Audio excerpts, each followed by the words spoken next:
Hello everybody, this is Spirelli and welcome back to Astrologaster, where, well, I screwed up.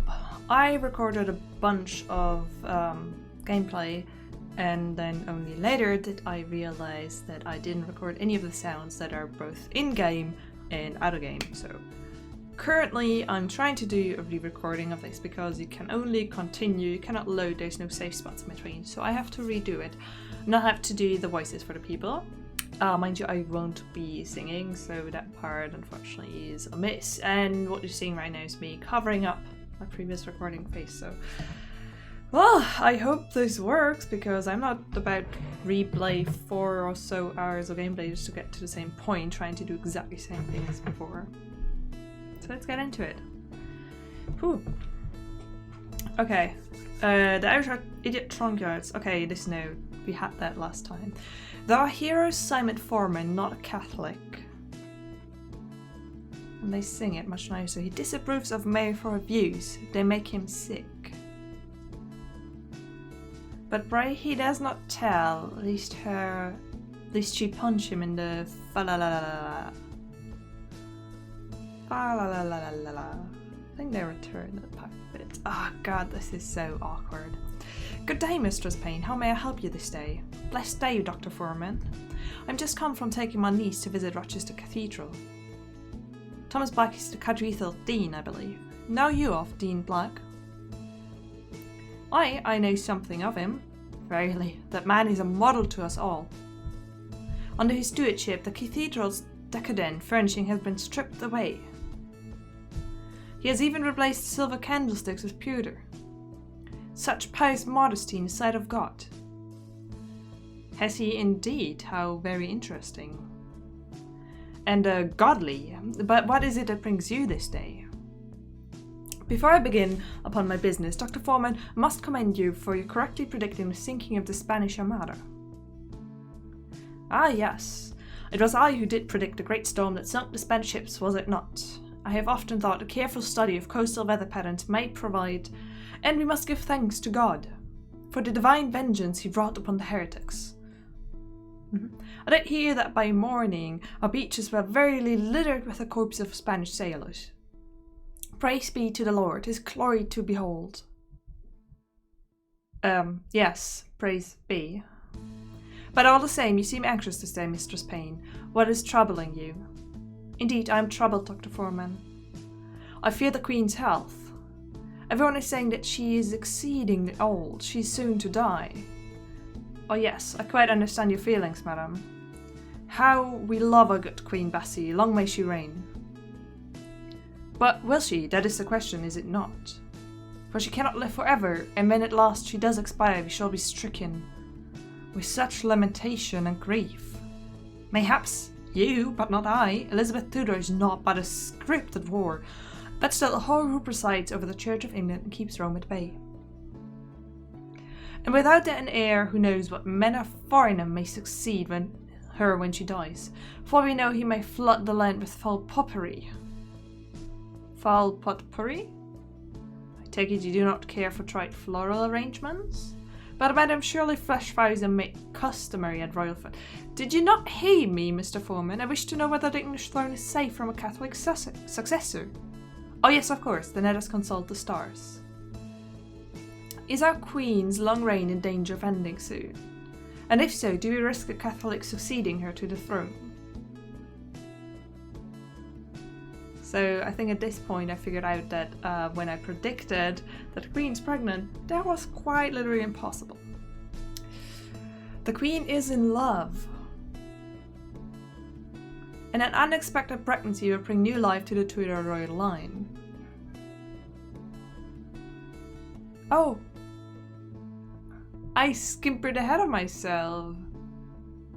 I should have known at this point. The Queen's legacy is safe. Even if she dies, her successor will remain head of the Church of England and loyal to the Anglican faith. Or... I just see myself talking about something, but I don't know what it is anymore. Cooperation offered by a foreign country is not what it seems. This doubtless represents England's ally, King James of Scotland.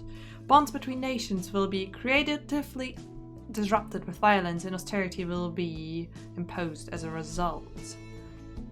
So we can go for the Queen is pregnant, which for some reason I thought, hey, why not make the Queen pregnant? She's gonna have a baby. That's gonna be nice. It's all gonna stay within the family.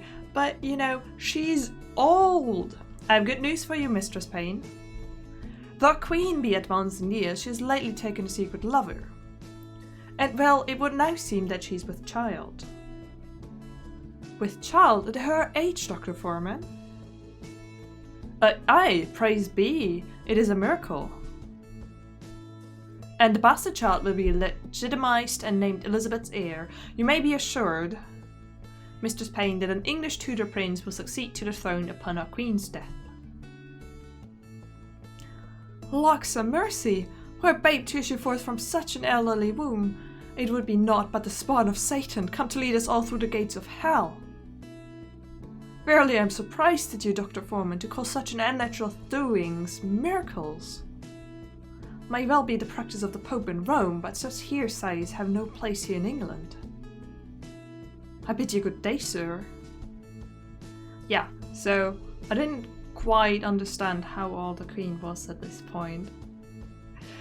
It's so weird because, like, you're not seeing it, but I'm seeing my old face right where I am now. And I'm seeing me be like, oopsie, whoopsie, I did a whoopsie. Is she too old? I don't know how old she is. The Queen did wish to know whether England is soon to be ruled over by a Catholic king or queen. I did tell the Queen was pregnant and Tudor succession was secure.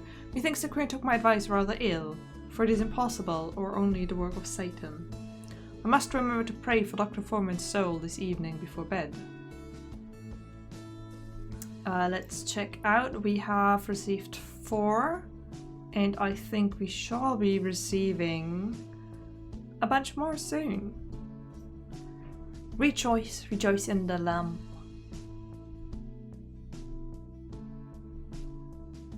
The lamb served by the Archbishop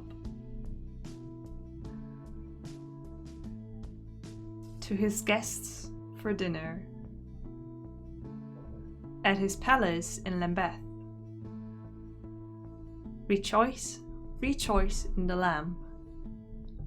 And beef and pork and swan pie.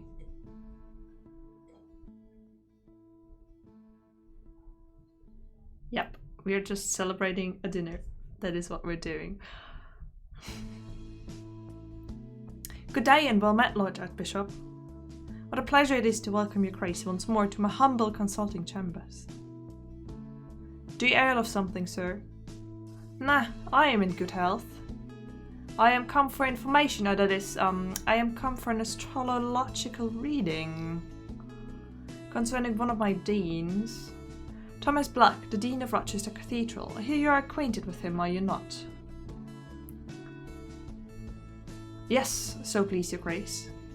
I am honoured to say that Dean Black is one of my currents. I see. What a remarkable coincidence.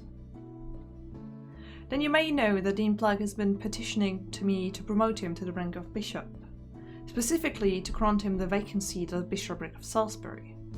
I wonder if you, that is, if the stars and planets and so forth, might tell me if there be any reason why Thomas Black might not be a fitting candidate for such a position of responsibility. I see. Then let us see what the stars can tell us. Should Thomas Black, Dean of Rochester, be made the Bishop of Salisbury? So yeah, in here it's really nice because he's like, oh yeah, would the stars tell me something, but he knows that he's just getting information from me. The queer John Whitgift is not an honourable man. Black is a frugal manager of church funds. John Whitgift would be wise to cooperate with his employee, Dean Black. Or, financial deceit is being committed against the church. Dean Black has creatively and successfully stolen from the church. Or, Dean Black is on an emotional journey. Dean Black is questioning his religious principles. Black's hearsay would be a shocking blow for the Archbishop. So, he's frugal, but I think what we went for is that he's stealing because we're just told how wonderfully devoted he is. You must not grant Thomas Black the bishopric of Salisbury, your grace, for it seems Dean Black has been embezzling from the church. He has been removing cathedral furnishings, fine paintings, tapestries, candlesticks and the like, and selling them for his own enrichment, or mayhap to pay off his personal debt. Verily, while I do hear it remarked that the Rochester Cathedral has been looking a little Puritan of late. Mayhap I shall have my chaplain cast an eye of the cathedral accounts. Before you leave, your grace, perchance I may approach a small matter of my own. Methinks you have the power to grant medical licenses, do you not? Although I am an experienced physician, you may have heard of my work. During the plague of 1592, for instance, I am not technically licensed to practice medicine. It has been causing some administrative troubles of late. I wonder if your grace might condescend to help me, but you would have me grant you a medical license, would you? I suppose that might be arranged. Leave it with me and I will have my chaplain look into it. I thank you heartily, your grace. Your grace is most generous. Okay, so that is how we should go about things. The Queen did wish to know whether there be any reason why you should not make Thomas Black the Bishop of Salisbury. I did advise the Queen against granting Thomas Black the bishopric. Methinks the Queen was a little pleased with me for the reading I gave this day. So apparently he would have been more pleased with knowing that he's not of pure faith anymore. In truth, it is well to know that Black is only a thief, not a developing Puritan sympathies as I had feared. But it's really weird, isn't it? But we can't always tell them exactly what they want to hear. So, a thief he is, and only that. Alice Black. Alice Black is on the make, mayhap even on the take. Could it be for her family's sake? Seriously, give her a break. Poor lady, yes, poor lady. God give you good day, Mistress Black. Pray tell what brings you. I would know whether my lover Owen Wood is resolved to leave me something in his will. A small legacy, perhaps? A large one? I do hope he intends to leave me something. Owen Wood, the Dean of Armagh, he's your lover. I see. And why would you wish to know whether he's leaving you money in his will? Is he gravely ill? No, presently, but methinks he will be soon, for he has gone to Ireland to join the peacocking mumphead, the Earl of Essex. I see, he has gone to fight in Robert Devereux's military campaign to put down the Catholic rebels in Ireland. But you're being a little harsh, are you not? It is true he has had some bad luck of late, but the Earl is a fine... Pooh, a swell-headed falsoon is what this lordship is. It would not surprise me if he read his map upside down and marched his men into a buck to a throne. Pray let us do my reading, if you please. Certainly. If Owen Wood, the Dean of Armagh, were to die, would Alice Black inherit anything from his estate? Well, it's very easy to know what the answer is that she wants to hear. But Owen Wood has frittered away his fortune. Dan Wood's time in Ireland will be gentle, Dean Wood. Or I could tell that good angels will compel Owen Wood to be faithful to his wife. The romance between Alice Black and Owen Wood is marked with conflict and deceit. That's not what she wants to hear. Owen Wood could not resist being charitable to his lover Alice. She is due to receive a large legacy from Wood upon his back, much to the surprise and chagrin of Mistress Wood. Which, much more down the alley of what she wants to hear, isn't it? Owen Wood is keeping a secret to be revealed upon his death, which I presume is the big inheritance.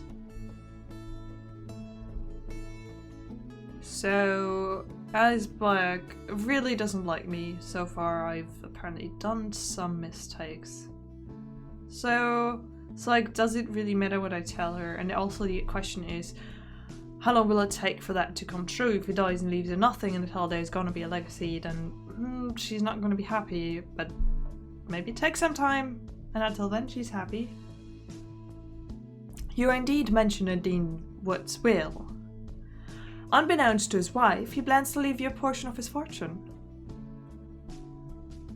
Forsooth, that is what the stars to tell, but if I might offer you my own counsel...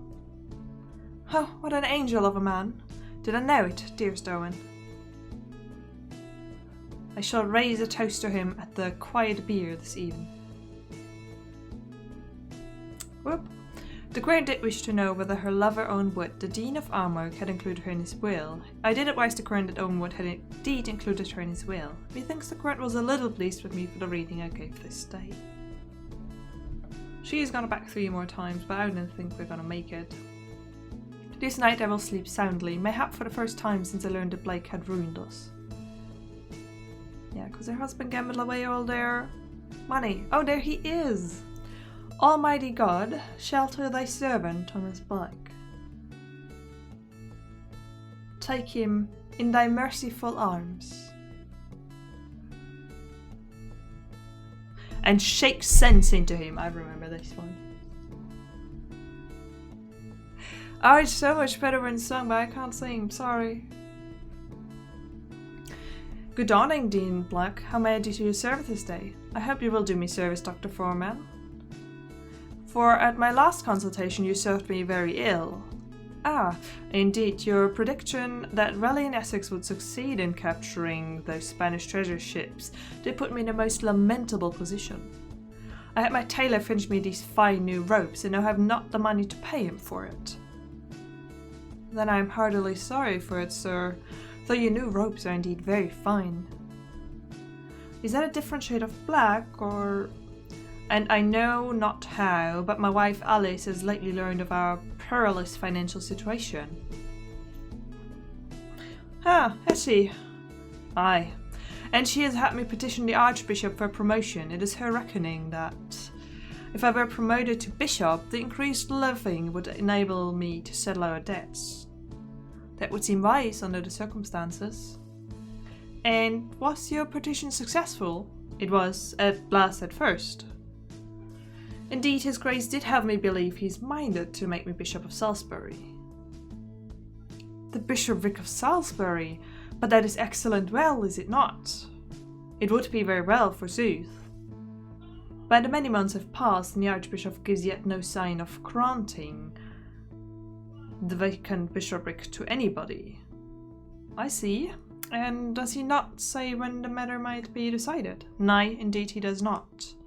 Whenever I raise the question with his grace, he says he needs time to consider the various episcopal and doctrinal matters concerning such an appointment. All the while, he has me performing additional duties that I dare not refuse lest I lose his favour. And Mistress Black has sent him pies upon numerous occasions. And yet the Archbishop is not moved. He must be a very hard man indeed, for your wife's pies are well renowned for the powers of persuasion. Now let us see what the stars can tell us. Will Thomas Black, Dean of Rochester, be granted bishopric of Salisbury? I don't think so, and I think we all know whose fault that is.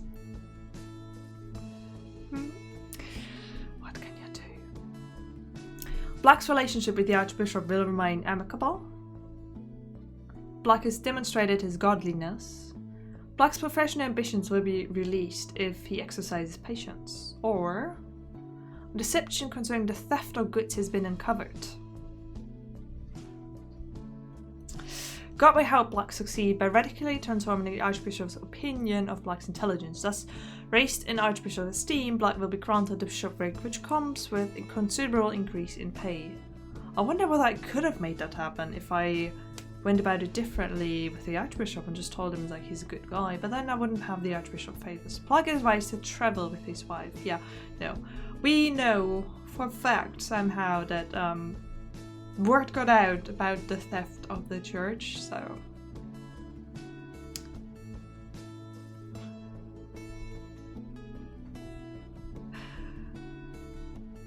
You will never be granted the bishopric of Salisbury, I fear. For the Archbishop has discovered some irregularities in the management of Rochester Cathedral. Some missing furnishings, I think. Well, I mean to say, if indeed that be so, then it is most egregious. I will have some very stern words with my chaplain. Worry not, sir. The stars indicate that his grace would wish to avoid any unpleasantness. As is customary with church scandals, he will doubtless remain quiet on the matter for the sake of reputation. Ah, well, of course. I too would not want to bring shame upon the church. If there be such a vile false rumour circulating about me, it would be wrong not to consider the attention that my promotion to bishop would invite. I own that I am shocked and disappointed by this, but I must thank you for warning me. Yeah, you should thank me because I only warned you. That's all I did in this setup. There's nothing else. The Queen did wish to know if he will be granted the bishopric of Salisbury. I did advise the Queen that he will never be granted the bishopric of Salisbury, owing to his embezzlement of church funds. Methinks the Queen was pleased with me for the reading I gave this day. And we got our letter of recommendation from him. There we go. Don't have to suck up to him anymore. Would that I had not replaced all the silver candlesticks with pewter and left the 2 on the altar. So 1, 2, 3, 4. 4 down, 4 to go. I have 4 with which I'm doing fairly well. I have some that I feel like I won't be receiving. And obviously Ricardo Ferrara was, well, he didn't want to be advised. Lancelot Moore, oft struck by the muse, for his sonnets foul there be no excuse. Many do wish to strike him as well,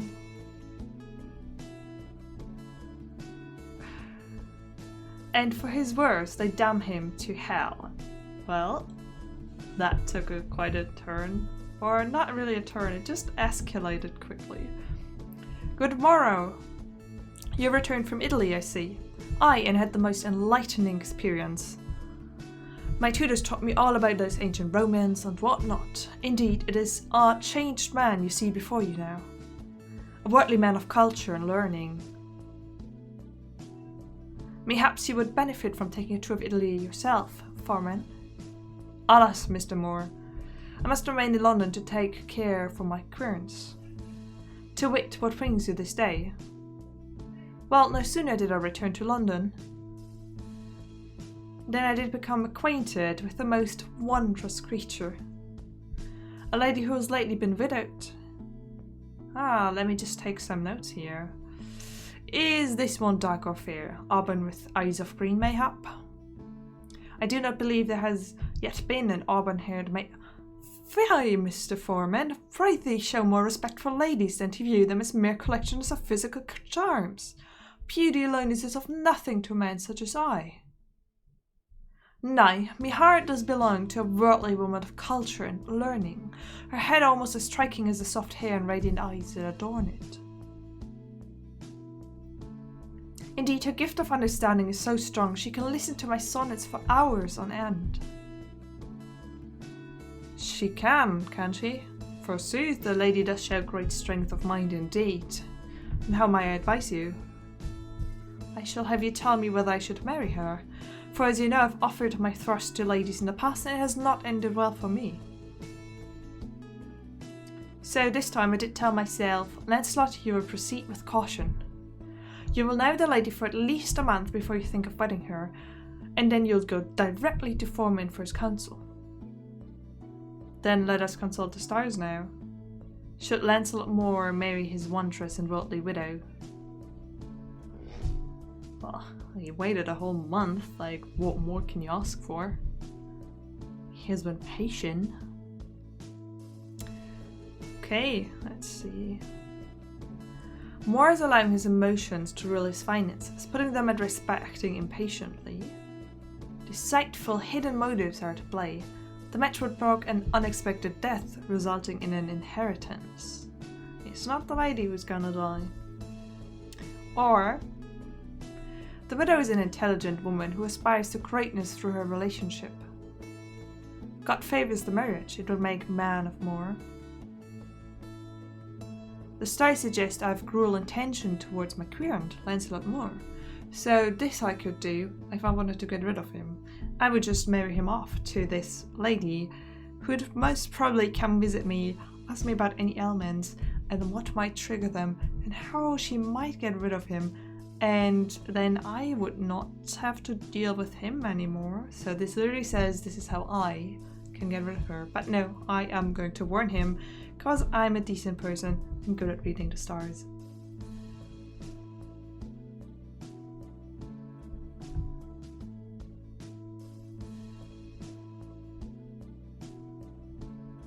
think so. I think that I did that, I'm pretty sure. I'm just not... Yes, I did. Okay. You must not marry this lady, sir. You are a wealthy man and she has designs upon your fortune that may result in your untimely death. Gasp. Ye gods, verily? I am afeard so. You must take care not to let your emotions lead you astray. But she seemed so... She told me she... Are you sure? You did not put a planet in the wrong house or whatnot? Aye, quite sure. Oh well indeed, this is most lamentable. And what a waste of such fine eyes. Mayhap Emma has a sister. So yeah, let me go check. It's Emma Sharp, who indeed is the lady who gets rid of her husbands. I mean, who tragically loses her husbands. The queen did wish to know whether the man she wishes to marry does suffer from any grave illness. Yeah, that's her. So just checking. It is her. The queen did wish to know whether he should marry his beloved, a worldly widow. I did advise the queen against marrying the widow. Methinks the queen was pleased with me for the reading I gave this day. Almost there with him, just a little more.